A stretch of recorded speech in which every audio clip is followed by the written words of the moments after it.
Hi friends, good morning all of you. आम पूर्व class पढ़ी जे शुक्रजनी तार परिवार कथा से चिंता करुचे से जो मृत्यु हो तार मृत्यु शरीर को नहीं गाँ शेष भाग में आंब गच मूल पोतीदेवे और पोती आसला गोटे गजिया पत्थर कौन करेंगे पोतीदेवे से गजिया पत्थर तार जीवन रहा आत्मा रही निजक भावुचे और से आत्माटी कौन कर भविष्य पुओ नाती और परिवार को से कौन कर मिटी कर अनाई रही से आशा करुचे बसिकी से भावुचे एथर देखो ये पढ़ाई सर एवं आम आगू जीवु तेणु देख ना राति घड़ी जाए अर्थात राति जाए अर्थात राति जो पहुँचे 12टा पाखापाखि हो जाए शुक्राचार्य बाहर बड़क चाहे से बाहर राति बाहर को से देखुचे और तारी खाली भरोसा रखे तारी खाली भरोसा रखे आउ कहारी नुहे तेणु बाहर बड़ को बाहर शक्ति को से खाली कौन करते ना भरोसा कर रखी थाए से पाख पहाड़ को चाष करने लंडा कल कला बेले एकाथरके से एकाथर कौन करते ना 5 घंटा 6 घंटा कुराड़ी ओलाए ना तेणु शुक्रजानी जो कम करुवा समय तार जो कुराड़ी रही कोदाल रही से 5 घंटा 6 घंटा विश्राम नियंती ना एवं कम कर कथा से राति बसी बसी भावुचे अधिकारी हाकिम और हाकिम जो रही साहेबर 2 मोहन ओजन बोझ को कलाड़ी कौन कर बोझ को काउड़ी अर्थात बाहुंगी कर एकुटिया से उठे नहीं पहाड़ डंगर अर्थ हो बण डंगर अर्थ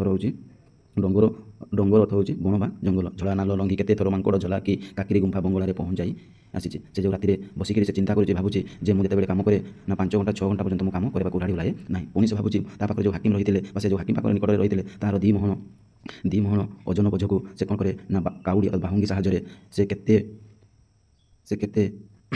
से केते काकिरी गुंफा बंगलार पहुँच जाई आसी केते नाल अतिक्रम करते जंगल डंगर से अतिक्रम कर कसे गले पैसा अर्थात आम जाचु कसेर अर्थ होची 3 किलोमीटर को आम बुझे कसेर अर्थ होची जान तुम पे कसेर अर्थ होची दूरता तेणु एक कस समान होची 3 किलोमीटर तेणु कौन करते ना 3 किलोमीटर 4 किलोमीटर दूर को तार बाहिंगी साहाय्य जो जंगल विभाग हाकिम जिनपतर को लेकिन पहुँचाई थाए और तार चेहरा देख केमिका ना आबुआ बुआ बड़ुआ देहरे गोड़ पेंडा तार पत्थर चामड़ी तार बसाती कायला बेमार पड़े ना अलस हुए ना बयस पाख 50 को धक्का खाइला तेणु से निजे जो राति रही भावुचे ना कौन देख तार आबुआ बुआ देह गोड़ पेंडा तार पत्थर तेणु तार जो देहर गोड़ गुड़िक पुणी टाण हो पत्थर बड़ी और चमड़ा मतलब तार चर्मटा होती ना बरसाती बड़ी कायला कायला अर्थ हो बेमार पड़े ना अलस हुए ना और बयस पाखापाखि के 50 को से धक्का खाई जाई अच्छी बुझिपाल तेणु ये देख से निजे कौन कहूँ ना जो शुक्रजानी कहूँ से जिते कम करे पे ये मन रखिए से जिते कम करे केते पर्यंत से कम करे कुराड़ी ओलाए ना 5 घंटा 6 घंटा पर्यंत से कुराड़ी ओलाए ना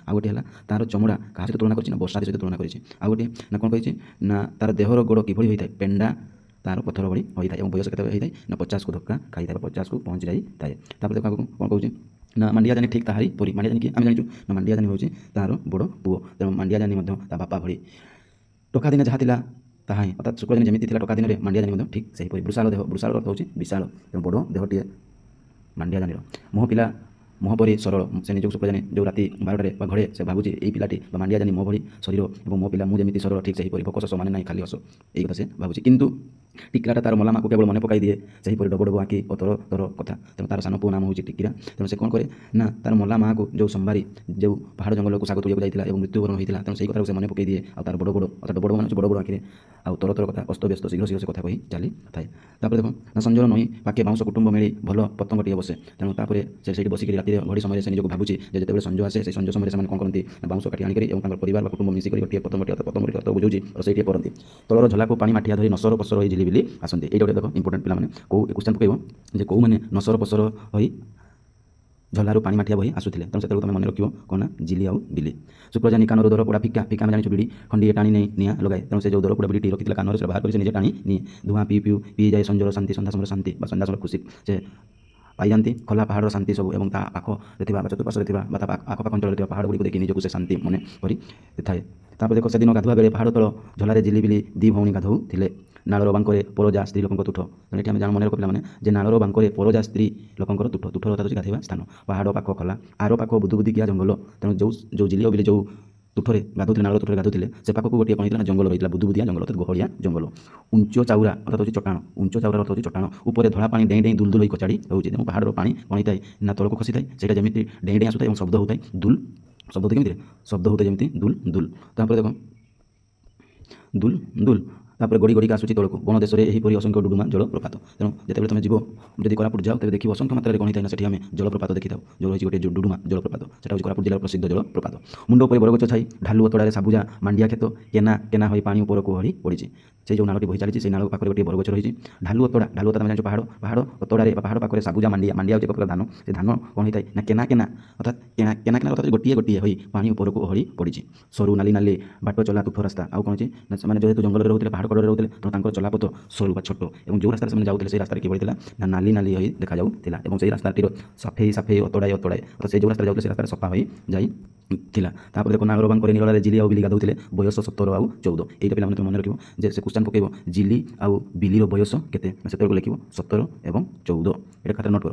ପିଲାମାନେ ତୁମେ ମନେ ରଖିବ, ଭେରି ଇମ୍ପୋର୍ଟାଣ୍ଟ। ଯେଉଁ ସର୍ଟ କ୍ୱେଶ୍ଚନ୍ ତୁମର ପଡ଼ିବ ଏଇଟା ସେ ପଚାରିବ ଜିଲି ଆଉ ବିଲିର ବୟସ କେତେ ନା 17 ଆଉ 14। ଯଦି ସେ ପକାଇଲା ଶୁକ୍ରଜାନିର ବୟସ କେତେ ନା ସେତେବେଳକୁ ଆମେ ଜାଣିଛୁ 50କୁ ଧକ୍କା ଖାଇଛି, ହଁ କି ନାହିଁ? ତେଣୁ ତୁମେ ଏଟାକୁ ମନେ ରଖିବାକୁ ପଡ଼ିବ। ପରଜାର ଗାଧୋଇବା ଅଭ୍ୟାସ ଅନୁଯାୟୀ ଦେହଯାକ ଲଙ୍ଗଳା। ସେମାନେ କ'ଣ କରନ୍ତି ଯେତେବେଳେ ଗାଧୋଇଥାନ୍ତି, ଯେହେତୁ ଆଦିବାସୀ ସମ୍ପ୍ରଦାୟର ଲୋକ, ତେଣୁ ସେମାନେ ଗାଧୋଇବା ସମୟରେ କ'ଣ ହୋଇଥାନ୍ତି ନା ଲଙ୍ଗଳା ହୋଇ ଗାଧୋଇଥାନ୍ତି। ବୁଝିହେଉଛି?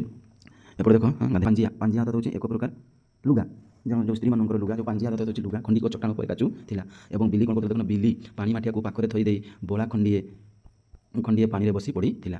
ଖଟା ଅର୍ଥାତ୍ ଚିଲି ଫଳର ସାବୁନ ଫେଣରେ ମୁଣ୍ଡ ରଗୁଡ଼ୁ ଥିଲା। ବେଳେ ବେଳେ ପାଣିରେ ମୁଣ୍ଡକୁ ମାଡ଼ି ଦେଇ ଦୁଇ ହାତରେ ପାଣି ଚବର କରୁଥିଲା।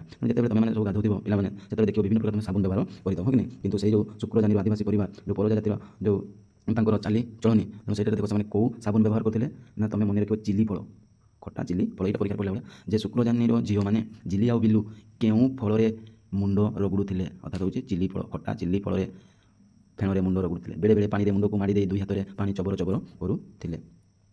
ତାପରେ ଆଗକୁ ନା ସେତିକି ବେଳେ ଝଲା ସେପର ଢିପ ଉପରେ ଭାର କାଉଡ଼ି ଭାଙ୍ଗି ବହି କପାଳର ଝାଳ ପୋଛି ପୋଛି ଚାଲିଗଲେ ପରଜା ଯୋଡ଼ିଏ ସିଧା ଆଖି। ଅର୍ଥାତ୍ ସେମାନେ ଯେଉଁ ନାଳ ପାଖରେ ଗାଧୋଉଥିଲେ ସେଇ ନାଳ ପାଖରେ କ'ଣ ହେଲେ ନା ପରଜା ଜାତିର ଲୋକମାନେ ସେହି ବାଟ ଦେଇ ଅତିକ୍ରମ କଲେ। ତଳେ ତଳେ ଝଲା କୁଡ଼େ କୁଡ଼େ ଉଣ୍ଡିକା କଳି ଗଛର ହରଡ଼ ଚଢ଼େଇ ଖୋଜିବା ବାହାନାରେ କାନ୍ଧରେ ବନ୍ଧୁକ ପକାଇ ଏକର ସେକର ହେଉଥିଲା ଆଉ ଜଣେ ଲୋକ। ତେଣୁ ସେମାନେ ଯେଉଁ ପାଖରେ ଗାଧୋଉଥିଲେ ସେହି ପାଖରେ ଜଣେ କାନ୍ଧରେ ବନ୍ଧୁକ ପକାଇଛି ଏବଂ ହରଡ଼ ଚଢ଼େଇକୁ ଖୋଜିବା ବାହାନାରେ ସେ କ'ଣ କରୁଛି ନା ତାଙ୍କ ପାଖରେ ଯାଇକରି ଛିଡ଼ା ହୋଇଛି ଏକଡ଼ ସେକଡ଼ ହୋଇକି। ସେ ସଭ୍ୟ ଜଗତର ଲୋକ, କାରଣ ସେ ଜଙ୍ଘିଆ ପିନ୍ଧିଥିଲା ଆଉ ଅଧା କାମିଜ ପିନ୍ଧିଥିଲା ଏହି ଅଧା ଲଙ୍ଗୁଳି ଦେଶରେ। ସେ ଅଧିକାରୀ ହାକିମ, କାରଣ ସେ ବଣ ଗାର୍ଡ଼ ବା ଜଙ୍ଗଲ ଜମାନ ଚୋପ ରାଶି। ତେଣୁ ସେ ଯେଉଁ ଲୋକଟି ଛିଡ଼ା ହୋଇଥିଲେ ସେହି ଲୋକଟି କ'ଣରେ ନା ଜଙ୍ଗଲର ଗାର୍ଡ଼, ବା ତାକୁ ମଧ୍ୟ ଜଙ୍ଗଲ ଜମାନ ମଧ୍ୟ କୁହାଯିବ, ବା ଚପରାଶି ମଧ୍ୟ କୁହାଯିବ, ବା ତାକୁ ଅଧିକାରୀ ହାକିମ ମଧ୍ୟ କୁହାଯିବ। ତେଣୁ ସେହି ଅଧିକାରୀ ହାକିମ କ'ଣ କରିଛି, ଯେଉଁଠି ଜିଲି ଆଉ ବିଲି ଗାଧୋଉଥିଲେ ସେହି ପାଖରେ ଯାଇକି ସେ ବାହାନା କରିକି ଛିଡ଼ା ହୋଇଛି। କ'ଣ ବାହାନା କରିଛି? ଯେମିତି ହରଡ଼ ଚଢ଼େଇକୁ ଖୋଜିବା ବାହାନାରେ। ତାପରେ ଦେଖ ତାର କାମ ବଣ ଜଗିବା, କିଏ ବଣ ହାଣି ପକାଉଛି ନିଘା କରିବା, ଧରପକଡ଼ କରିବା, ଗର୍ଜନ କରିବା।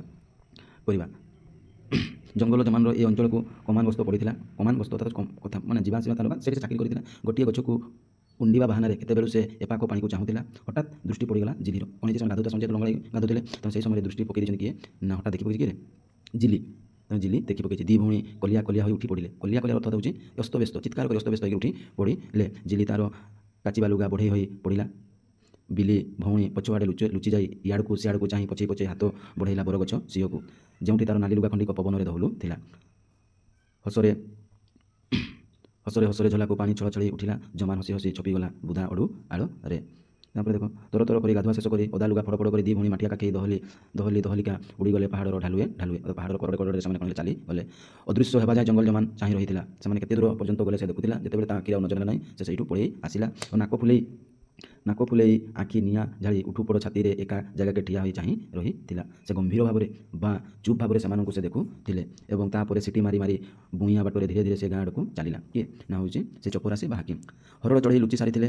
ତେଣୁ ଏଠି କାହାକୁ ବୁଝାଉଛି? ହରଡ଼ ଚଢ଼େଇ କହିଲେ ଜିଲି ଆଉ ବିଲିକୁ। ହରଡ଼ ଚଢ଼େଇ କହିଲେ କାହାକୁ ବୁଝାଉଛି? ଜିଲି ଆଉ ବିଲି। ସେମାନେ କ'ଣ ହେଇଥିଲେ ନା ପାହାଡ଼ର ଧୀରେ ଧୀରେ ସେମାନେ ଲୁଚି ଯାଇଥିଲେ। ପାଗ ବିଗିଡ଼ିଗଲା। ତେଣୁ ହାକିମର କ'ଣ ହେଇଛି, ମନଟା କ'ଣ ବିଗିଡ଼ି ଗଲା। ସେ କ'ଣ କରିଲେ ଦେଖ ନା କାନ୍ଧରେ ବନ୍ଧୁକର ବୋଝ ଭାରି ତାକୁ ଲାଗିଲା। ତାପରେ ଆଗକୁ ଦେଖ ନା ଗାଁରେ ନାଇକ ଅର୍ଥାତ୍ ଗାଁ ମୁଡ଼ିଆଳ ଘର ପିଣ୍ଡାରେ ଗୋରୁଶାଳାର ତାଟିଏ ବନ୍ଧା ହୋଇ ଜଙ୍ଗଲ ଜମାନର ଛାଉଣି। ତେଣୁ ସେ କେଉଁଠି ରହୁଥିଲା ନା ଗୋରୁଶାଳାର ତାଟିଏ ବନ୍ଧା ହୋଇ ଜଙ୍ଗଲ ଜମାନର ଛାଉଣି। ନାଇକ ଖଜଣା ଆସୁଲ କରେ। ସେ ହାକିମ କ'ଣ କରେ ନା ଖଜଣା ଆସୁଲ କରେ। ତାର କାମଟା ସେଠି ଗୋପୀନାଥ ମହାନ୍ତି କହିଥିଲେ ଯେ ହାକିମ କ'ଣ କରୁଥିଲା ନା ସେ ଦେଖ କ'ଣ କରୁଥିଲା ନା ଖଜଣା ଆସୁଲ କରେ। ରଜା ଘର ରେଭିନ୍ୟୁ ଇନ୍ସପେକ୍ଟର ଅମିନକୁ ଯାଇକି ଦିଏ। ଯେତେ ସବୁ ସେ ଆଦାୟ କରେ ସେଟା କେଉଁଠି ଯାଇକି ଦେଇକି ଦିଏ ନା ରେଭିନ୍ୟୁ ଇନ୍ସପେକ୍ଟର ଅମିନକୁ ଯାଇକି ସେ ଦେଇଥାଏ। ଗାଁର ଖବର ଅନ୍ତର ସରକାର ଜଣାଏ। ତେଣୁ ରଇତମାନଙ୍କଠୁ ସେ ଟିକିଏ ଉଚ୍ଚରେ। ତେଣୁ ସମସ୍ତଙ୍କର ସବୁ ରଗଡ଼ ପାଇଁ ମଝାମ୍ ସେ। ଅଧିକାରୀ ଆସିଛନ୍ତି। ନାଇକ ପିଣ୍ଡାରେ ବସା ଗୌରବ ଦେଖାଇ କୌପନି ଉପରେ ପୁରୁଣା କୋଟ୍ ଖଣ୍ଡିକେ ସେ ପିନ୍ଧିଲା। ମୁଣ୍ଡରେ ପଗଡ଼ି ଭିଡ଼ିଲା। ତା ଉପରେ ଫିକା ଟାଣିବା ଶାଳପତ୍ରର କାହାରି ପୁଞ୍ଜାଏ ଉଙ୍କି ମାରୁଥାଏ। ତେଣୁ ଦେଖିବ ଯେଉଁମାନେ ହାକିମ ଲୋକ ସେମାନଙ୍କର ପୋଷାକ କିଭଳି, ଏବଂ ଲୋକମାନଙ୍କୁ ଦେଖିଲା ଭଳିଆ ସେମାନେ କ'ଣ କରୁଛନ୍ତି ନା ଫିକା ବିଡ଼ି ଟାଣି ଶାଳପତ୍ରରେ ଯେଉଁ ବିଡ଼ି ତିଆରି ହେଇଥିଲା ସେଟା ବାହାର କରି ସେ ଟାଣୁଛନ୍ତି। ମୁଣ୍ଡକୁ ଅଣ୍ଟା ତଳକୁ ଭାଙ୍ଗି ଦେଇ ଦୁଇ ହାତରେ ଅଧିକାରୀର ପାଦ ଛୁଇଁ ମୁଣ୍ଡରେ ମାରି ନାୟକ ଗଦଗଦ ହୋଇ କହିଲା, ଜୁହାର ଗାର୍ଡ଼ ମହାପ୍ରଭୁ, ତୁମର ପାଦୁକା ଶୀତଳ ଥାଉ।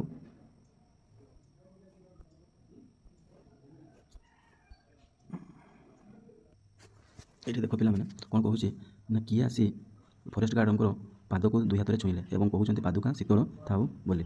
ନା କିଏ କହୁଛି ନା ଗାଁର ନାୟକ ବା ମୁଣ୍ଡି ଆଳ। ତେଣୁ ଗାଁର ମୁଖିଆ ଯେଉଁ ନାୟକ ଆସିକି କ'ଣ କଲେ ନା ମହାପ୍ରଭୁ ଯେଉଁ କହୁଛି ସେଇ ଫରେଷ୍ଟ ଗାର୍ଡ଼ ପାଖରେ ଆସି ପ୍ରଣାମ ଜଣାଇଲା ଏବଂ ତାକୁ ଆଶୀର୍ବାଦ ମାଗୁଛି ତୁମର ପାଦୁକା ଶୀତଳ ଥାଉ। ତାପରେ ଦେଖ ନା ଚାରିଆଡ଼େ ହୁଲର ହୋଇଗଲା। ହୁଲର ଅର୍ଥ ହେଉଛି ଏଠି ପାଟି କରିବା ବା ଶବ୍ଦ କରିବା। ଚାରିଆଡ଼େ ହୁଲର ହୋଇଗଲା। ଗାର୍ଡ଼ ଜମାନ ଆସିଛି। ନାୟିକର ହାତ ବାରିସି ଗାଁର ଜଗୁଆଳ ଏବଂ କର୍ମକର୍ତ୍ତା ଡମ୍ବ ବାରିକ ବାଡ଼ି ହଲାଇ ହଲାଇ ଚାରିଆଡ଼େ ଚହଳ ପକାଇ ବୁଲିଲା। ତେଣୁ ଏଠି ତୁମ ମନକୁ ମନେ ରଖିବାକୁ ପଡ଼ିବ କିଏ ଚହଳ ପକାଇଲେ ନା ଡମ୍ବ ଜାତିର ବାରିକ। ସେ କ'ଣ କରିଥିଲା ନା ଚାରିଆଡ଼େ ଯାଇକରି ଗାଁର ଚାରିପଟକୁ ଯାଇକି ସେ ଖବର ଦେଲେ। ଲୋକେ ରୁଣ୍ଡ ହେଲେ। ସିଧା ଆସିଲା ଚାଉଳ ଡାଲି ପନିପରିବା ଗାଁର ଫସଲ ଯେତେ ସବୁ ଗାଁରେ ଚାଷ ହୋଇଥାଏ, କିଏ ତାର ଚାଉଳ, କିଏ ତାର ବିରି, କିଏ ପନିପରିବା ନେଇ ଆସି ଜଙ୍ଗଲ ଜମାନ ପାଖରେ ସମସ୍ତେ ଛିଡ଼ା ହେଲେ। ଜଙ୍ଗଲ ଜମାନ କମ୍ ମହାପ୍ରଭୁ ନୁହନ୍ତି।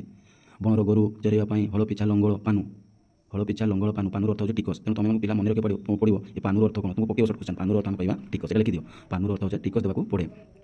ଏ ତ ମାମୁଲି, ତା ଛଡ଼ା କିଏ କେଉଁଠି ତଷ କରିବା ସକାଶେ ବାଘୁଆ ଅରମା ମାରି ଜମି କରିଛି ଅର୍ଥାତ୍ ପଟୁ ଚାଷ କରିଛି ସେଥିପାଇଁ ଜରିମାନା ପଡ଼ିବ। ପୁଣି ସେ କ'ଣ କରେ, ସେ କିଏ ଯଦି ବାଘ ମାରୁଛି ତାଠୁ ସେ କ'ଣ କରିବ ଟିକସ ନେବ। କିଏ ଯଦି ଚାଷ କରିବ ପାହାଡ଼କୁ ହାଣି ଜମି କରି ଯେ ଚାଷ କରିବ ତାଠୁ ମଧ୍ୟ ସେ କ'ଣ କରିଥାଏ ନା ଜରିମାନା ବା ଟିକସ ନେଇଥାଏ। କିଏ ନା ଫରେଷ୍ଟ ଗାର୍ଡ଼।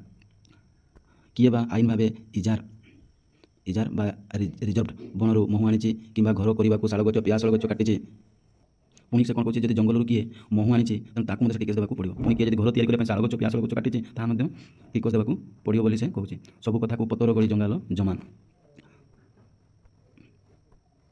ଜଣେ ଜମାନ ତାର 8 ଟଙ୍କା ଦରମା। ଜଣେ ଜମାନ ତାର ଦରମା କେତେ ଥିଲା ନା 8 ଟଙ୍କା। ତୁମକୁ ଏଇଟା ମନେ ରଖିବ। ଜଙ୍ଗଲ ଜମାନର ଦରମା କେତେ ନା 8 ଟଙ୍କା। ତାର ଦଖଲରେ 10-15 କୋଶ ନିଘଞ୍ଚ ଜଙ୍ଗଲ। ଏଟା ମଧ୍ୟ ତୁମକୁ ମନେ ରଖିବାକୁ ପଡ଼ିବ। ଯେଉଁ ଜଙ୍ଗଲ ଜମାନର ଏରିଆ ବା ତାର କେତେ ପର୍ଯ୍ୟନ୍ତ ସେ କ'ଣ କରିଥାଏ ନା ଦେଖିଥାଏ ବା ତଦାରଖ କରିଥାଏ ନା 10-15 କୋଶ। ଅର୍ଥାତ୍ ଆମେ ଏକ କୋଶ ଜାଣିଲୁ 3 କିଲୋମିଟର, ତାର 10-15 ମାନେ 15, 30, 45 କିଲୋମିଟର ଦୂରତାରେ ଥିବା ସେ ଜଙ୍ଗଲକୁ ସେ ଜଗିଥାଏ। ତାପରେ ଦେଖ ସ୍ୱାପଦ ସଂକୁଳ। କୁକୁଡ଼ା ଆସିଲା, ତାର ଡିମ୍ବ ବି ଆସିଲା, ଏସବୁ ଶାଗ। ତେଣୁ ଯେତେବେଳେ ସେଇ ପରଜା ଜାତିର ଲୋକମାନେ ତା ନିକଟକୁ ଆଣିଦେଇଛନ୍ତି କୁକୁଡ଼ାର ଡିମ୍ବ ମଧ୍ୟ ଆଣିଦେଇଛନ୍ତି। ଅନେକ ଉପାଧ୍ୟାୟ ପଡ଼ିଲେ। ସମସ୍ତେ ଆଜି ଗୁହାରି କରିଛନ୍ତି ଜଙ୍ଗଲ ଜମାନ ଭୋଗ ପାଇଁ ବର ବୃଷ୍ଟି କଲା। ସମସ୍ତଙ୍କୁ ସେ ଜାଣି ସମସ୍ତଙ୍କୁ କିଛି କହିଲା। ଶୁକ୍ରଜାନୀର ଜମି ଦରକାର। ତେଣୁ ଦେଖ ପରଜା ଜାତିର ଶୁକ୍ରଜାନୀ ତାର କ'ଣ ଦରକାର ପଡ଼ୁଛି, ଯେହେତୁ ତାର ପରିବାର ବଡ଼ ହୋଇଗଲାଣି ତେଣୁ ସେ ଜମି ଦରକାର କହୁଛି। ତାର ବଢ଼ନ୍ତା ପରିବାର ପୁଅକୁ ବିବାହ କରିବ। ପୁଅର ପୁଅ ସେ ଦେଖିବ। ଉଚ୍ଚ ମାଳି ଦମକଳକୁ ଚାହିଁ ତାର ଖାଲି ଦୀର୍ଘ ଶ୍ୱାସ ଯାଏ। ସେ ଖାଲି ଭାବୁଛି ଏବଂ ଉପର ପଟକୁ ମୁହଁ କରିକି ସେ ଦେଖୁଛି। ଜଙ୍ଗଲ ଜମାନର ଦୟାରୁ ସେଠି ସୋଲମନ ଡମ୍ବ ଇଷ୍ଟିଫାନ ଡମ୍ବ କାହୁଁ 10 ମାଣ ଜମି ସଫା କରି ସାରିଲାଣି। ତାର ବି ଦରକାର, ତାର ବି ହାତ କୁଲୁ ହେଲାଣି। ଶୁକ୍ରଜାନୀ ବଡ଼ କାଠ ଦରକାର। ସେ ଆହୁରି ଘର ତଳିବ। ପୁଅମାନେ ବିବାହ ହେଲେ ନିଆରା ଘରେ ରହିବେ। ନିଆରା ଅର୍ଥ ନୂଆ ଘରେ ରହିବେ। ଏ ପରଜା ସମାଜର ରୀତି। ଦିନ ଦ୍ୱିପହର ଯୋଡ଼ିଏ କୁକୁଡ଼ା 3ଟି ପଣସ ଧରି ଜଙ୍ଗଲ ଜମାନ ପାଖେ ଯାଇ ଶୁକ୍ରଜାନୀ ଉପାଧି ପଡ଼ିଲା। ଏଟା ମଧ୍ୟ ପିଲାମାନଙ୍କୁ ମନେ ରଖିବାକୁ ପଡ଼ିବ ଯେ ଜଙ୍ଗଲ ଜମାନ ପାଖେ କିଏ ଯାଇ ଉପାଧି ପଡ଼ିଲା ନା ଶୁକ୍ରଜାନୀ ଉପାଧି ପଡ଼ିଲା। କ'ଣ ନେଇକି ଯାଇଥିଲା ନା 3ଟି କୁକୁଡ଼ା ଏବଂ ପଣସ ଧରି ନେଇକି ସେ ଯାଇ ପହଞ୍ଚିଥିଲେ। ପରଜାର ବିନୟ ଭଙ୍ଗୀରେ କହିଲା, ମହାପ୍ରଭୁ ତୁ ଦୟା ନ କଲେ ଆମେ ମରିଯିବୁ ନାହିଁ କି। ଜଙ୍ଗଲ ଜମାନ ତୁନି ହୋଇ ରହିଲା। ସେ ତୁନି କଥା ହେଉଛି ଏଠି। ତୁନି ମାନେ କ'ଣ ଚୁପ୍। ଲେଖ ତୁନି। ଜଙ୍ଗଲ ଜମାନ ତୁନି ରହିଲା, ଚୁପ୍ ହୋଇକରି ରହିଲା। ଅଣ୍ଟାରୁ ଯୋଡ଼ିଏ ଟଙ୍କା କାଢ଼ି ତଳେ ଥୋଇ ଦେଇ ହାତ ଯୋଡ଼ି ଶୁକ୍ରଜାନୀ ନିବେଦନ କଲା। ପୁଣି ସେ କ'ଣ କରିଛି, ଶୁକ୍ରଜାନୀ ତା ଅଣ୍ଟାରୁ ପଇସା କାଢ଼ି ଦେଇ ତା ପାଦ ତଳେ ପାଦ ତଳରେ ସେ ରଖି ଦେଇଛନ୍ତି ହାକିମଙ୍କ ପାଖରେ। ତାପରେ ସେ କହୁଛି, ମହାପ୍ରଭୁ ମୁଁ କ'ଣ କହୁଛୁ ମହାପ୍ରଭୁ ହାଣିବି ନା। ଏଇଠି ଶୁକ୍ରଜାନୀ ପଚାରୁଛି ମହାପ୍ରଭୁଙ୍କୁ, ହାକିମଙ୍କୁ କ'ଣ ହାଣିବି ନା। ହାକିମ ସେହି ସମୟରେ ମୁଣ୍ଡ ହଲେଇ କହୁଛି ହଉ। ଦେଖ ତାପରେ ହଉ। ତାର କାମ ସରିଗଲା। ଶୁକ୍ରଜାନୀ ଆନନ୍ଦରେ ରଖିବାକୁ ଜାଗା ନଥାଏ। ଖଜେ କି ଦି ପାହୁଣ୍ଡ ଡେଇଁ ସେ ଘରକୁ ଫେରିଲା। ଖିଆ ପିଆ ସାରି ପୁଟୁଳା ବୁଜିଲା ବାନ୍ଧି ଜଙ୍ଗଲ ଜମାନ ଛାଉଣି ଉଠାଇ ନେଲା। ଏଣିକି ଆଉ ଗୋଟିଏ ଗାଁ। ଜିନିଷ ବୋହିବାକୁ 4 ଜଣ ଭେଣ୍ଡିଆକୁ ବିଲରୁ ଅଟାଇ ଆଣି ବାରିକ ହଜାର କଲା। ଏଠି ଆମେ ଯେଉଁ ବାରିକ ବୁଝିଲୁ କାହାକୁ ନା ଡମ୍ବ। କେତେ ଜଣ ଡମ୍ବ ଲୋକ ଆସିଲେ ନା 4 ଜଣ। ଭେଣ୍ଡିଆ ତ ଯୁବକ ଅବସ୍ଥା ଲୋକମାନଙ୍କୁ ଭେଣ୍ଡିଆ କୁହାଯାଏ। ସେମାନେ ଆସିଲେ। ବଜ ଉଠିଲା, ବିଜୁଳି ଉଠିଲା, କାନ୍ଧରେ ବନ୍ଧୁକ ପକାଇ ଜଙ୍ଗଲ ଜମାନ ଉଠିଲା। ଛାଇ ଲେଉଟା ବେଳ ଅର୍ଥାତ୍ ସନ୍ଧ୍ୟା ସମୟ ଆସିଯାଉଥାଏ। ପାଖାପାଖି ସନ୍ଧ୍ୟା ସମୟ ଆସିଯାଉଥାଏ। ଗାଁ ତୋଠରେ ଜିଲି କ'ଣ କରୁଥାଏ ନା ଗୁର୍ଦି ଶାଗ ଧୋଉ ଥାଏ। ପୁଣି ଜଙ୍ଗଲ ଜମାନ ଦେଖି ପକାଇଛି କାହାକୁ ନା ଜିଲି କ'ଣ କରୁଥାଏ ନା ଗୁର୍ଦି ଶାଗ ଧୋଉ ଥାଏ। ଝୋଲା ସେ ପାଖ ଅଟକି ରହି ଜମାନ ହାଙ୍କିଲା। ଏଠି ହାଙ୍କିଲା ଅର୍ଥାତ୍ ହେଉଛି କହିଲା। ଦେଖ ମାନେ କ'ଣ କହୁଛେ ନା ଏ ନୁନି। ଏଠି ନୁନିର ଅର୍ଥ ମାନେ ତୁମେ ମନେ ରଖିବ। ନୁନିର ଅର୍ଥ ହେଉଛି କ'ଣ ଟକି। ଏ ନୁନି କାଇଁ କରିଲୁ କ'ଣ କରୁଛୁ, କାଇଁ କରିଲୁ ଅର୍ଥାତ୍ ହେଉଛି କ'ଣ କରୁଛୁ। ଶାଗ ବାବୁ ଅର୍ଥାତ୍ ସେ ଜିଲି ଉତ୍ତର ଦେଇଛି ମୁଁ ଶାଗ ଧୋଉଛି। ଦେଇସା ଦେବୁ ଇ। ସୁନ୍ଦର ଭାବରେ ଦେଖ ସେ ଆଦିବାସୀ ସମ୍ପ୍ରଦାୟର ଭାଷା ଏଠାରେ ବର୍ଣ୍ଣିତ କରୁଛନ୍ତି ଗୋପୀନାଥ ମହାନ୍ତି। ନୁନିର ଅର୍ଥ ହେଉଛି ଟକି। କାଇଁ କରିଲୁ ଅର୍ଥାତ୍ ହେଉଛି କ'ଣ କରୁଛୁ। ଦେଇସାର ଅର୍ଥ ହେଉଛି ଦେବୁ।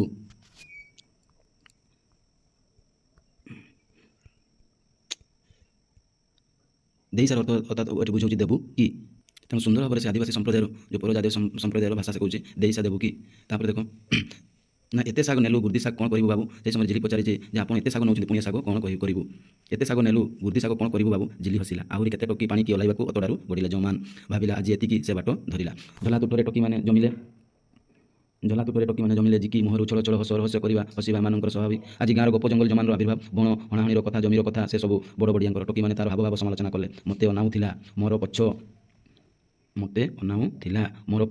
ପଛ ଧାଉଁଥିଲା। ଛେ ସରୁ ଡଙ୍ଗା ପରି ମଣିଷଟେ, ସେଇଟା ତହିଁରେ ପୁଣି କେଡ଼େ ହମ ଯୋଉ ପାଟି। ମୁଁ ତ ଡରିଗଲି। ଦେଖେ ତ ଆମର କାଳି କୁକୁଡ଼ାଟିଏ ଅଣ୍ଡା ଦେଉଥିଲା। ବାପା କ'ଣ କଲା? ଡିମ୍ବ ଦେଉଥିଲା। ବାପା ତାକୁ ଦେଇଦେଲା। ବହୁତ କଥା, ସବୁ ସମାଲୋଚନା, ତଥାପି ହସରେ ଡୁବୁ। ହସୁ ବହୁତ ଦୂର। ପୁରୀଜାନିର ଝିଅ କାଜେଡ଼ି ଝିଲିର ଭାରି ସାଙ୍ଗ। ପୁରୀଜାନିର ଝିଅ କାଜେଡ଼ି ଝିଲିର ଭାରି ସାଙ୍ଗ। ମାଣ୍ଡିଆ ଜାନି ସକାଶେ ସେ ମନୋନୀତ। ମାଣ୍ଡିଆ ଜାନି ହେଉଛି ଝିଲିର ବିଲିର ବଡ଼ ଭାଇ, ତେଣୁ ମନୋନୀତ। ଝିଲି ଉପରକୁ ପାଣି ଆଞ୍ଜୁଳି ଫୋପାଡ଼ି ଦେଇ ହସିକା କାଜେଡ଼ି ଆରମ୍ଭ କଲା। ଏ ବାଗିଲି ବଗଲା ରେଙ୍ଗୁ ପରଜାର ପୁଅ। ଦିନା କେତେ ହେଲା ଗାଁରେ ଗପ ଚହଟିଛି। ବଗଲା ଆଉ ଝିଲି ପରସ୍ପରକୁ ଭଲ ପାଉଛନ୍ତି, ବିଭା ହେବେ। ପୁଣି ପାଣି ଝିଞ୍ଜାଡ଼ି। କାହା କଥା ଏତେ ଭାବୁଛୁଲ ଏ ବଗୁଲି? ଭାକ୍, କଥା କହିବୁ ନାହିଁ? ଝିଲି କହିଲା। କ'ଣ କହୁଛୁ? ଏ ଭାଉଜ ମୋ ଗରଜ ପଡ଼ିଛି ୟାଙ୍କ ଭାଉଜ ହେବାକୁ। ଜମା ଟିକେ ଇଚ୍ଛା ନଥିବ ପରା? କାଜେଡ଼ି କ'ଣ କରିଛି ନା ମୁହଁ ଝାଡ଼ି କହିଲା। ଆମେ ନିଚୁ ବା ଆମର ଦରକାର ନାହିଁ। ଆମର ଭାଟ ବା ଭେଣେଇ କଥା କହ, ଶୁଣିବାକୁ ଭଲ ଲାଗିବ।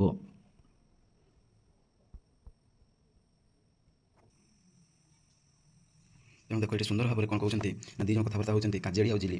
ତେଣୁ ଝିଲି ହେଉଛି ମାଣ୍ଡିଆ ଜାନିର ଭଉଣୀ। ତେଣୁ ଝିଲିର ସାଙ୍ଗ ହେଉଛି କିଏ? ନା କାଜଡ଼ି। ଏବଂ କାଜଡ଼ି ହେଉଛି ପୁରୁଜା ଜାନିର ଝିଅ। ତେଣୁ ସେମାନେ ତ କଥାବାର୍ତ୍ତା ହେଉଛନ୍ତି। ଏବଂ ଗାଁରେ ମଧ୍ୟ ଚହଳ ପଡ଼ିଛି ଯେ ବଗଲା ରେଙ୍ଗୁର ପୁଅ ତାକୁ କ'ଣ କରିବ? ବାହା ହେବ। ତେଣୁ ସେଇ କଥାଟି ସୁନ୍ଦର ଭାବରେ ସେମାନେ କଥାବାର୍ତ୍ତା ହେଉଛନ୍ତି। କିଏ? ନା ଝିଲି ଆଉ କାଜେଡ଼ି। ତାପରେ ପରିଶେଷରେ ସେମାନେ କ'ଣ କରୁଛନ୍ତି ନା ଜମା ଟିକିଏ ଇଚ୍ଛା ନଥିବ ପରା କହିଛି। କାଜେଡ଼ି ମୁହଁ ଝାଡ଼ି କହିଲା। ଝାଡ଼ି ଅର୍ଥାତ୍ ରାଗି କହିଲା। ଆମେ ନିଚୁ ଅର୍ଥାତ୍ ଆମେ ତଳୁଆ ଆମର ଦରକାର ନାହିଁ। ଆମର ଭାଟ ବା ଭେଣେଇ କଥା କହ, ଶୁଣିବାକୁ ଭଲ ଲାଗିବ। ତେଣୁ ଏଇତିକିରେ ସେମାନେ କ'ଣ କରିଛନ୍ତି? ନାଟକଟିକୁ ବା ଗଦ୍ୟ ବିଭାଗକୁ ସମାପ୍ତି କରି ଦେଇଛନ୍ତି। ଏଠାରେ ଦେଖ ନା କିଭଳି ଉପନ୍ୟାସିକା ଗୋପୀନାଥ ମହାନ୍ତି ସୁନ୍ଦର ଭାବରେ ସେ ଆଦିବାସୀ ସମ୍ପ୍ରଦାୟର ଭାଷାଶୈଳୀ, ତାଙ୍କର ଚାଲିଚଳଣି, ତାଙ୍କର ଶିକ୍ଷା, ତାଙ୍କର ଚାଷବାସ ଏତେ ସୁନ୍ଦର ଭାବରେ ସେ ଆଲୋଚନା କରିଛନ୍ତି। ତେଣୁ ଆମେ ପୂର୍ଣ୍ଣ ଭାବରେ ଜାଣିପାରିଲୁ ଯେ ସରସ୍ୱପଦର ବିଷୟବସ୍ତୁ ଏବଂ ଆଦିବାସୀ ସମ୍ପ୍ରଦାୟର ଲୋକମାନଙ୍କର ଭାଷା ଶୈଳୀ। ତେଣୁ ତୁମମାନଙ୍କୁ ମନେ ରଖିବାକୁ ପଡ଼ିବ ଯେ ଆଦିବାସୀମାନଙ୍କର ଭାଷା, ତାଙ୍କର ଚାଷ, ତାଙ୍କର ପୋଷାକ ପରିଚ୍ଛେଦ। ତେଣୁ ଏତିକି ରହୁଛି ଏବଂ ଭଲ ଲାଗିଲେ ସେୟାର କରିଦେବେ, ଲାଇକ୍ କରିବେ ଏବଂ ସବସ୍କ୍ରାଇବ୍ କରିବେ। ଆଉ ଯେଉଁମାନେ ଫାଷ୍ଟ ଇୟର ଅଛନ୍ତି ସେମାନଙ୍କୁ ଏହି ସରସ୍ୱପଦ ବିଷୟରେ ସାଙ୍ଗେ ଜଣାଇ ଦିଅନ୍ତୁ ବା ସେୟାର କରିଦିଅନ୍ତୁ। ଜୟ ଜଗନ୍ନାଥ। ଧନ୍ୟବାଦ। ବନ୍ଧୁ ଉତ୍କଳ।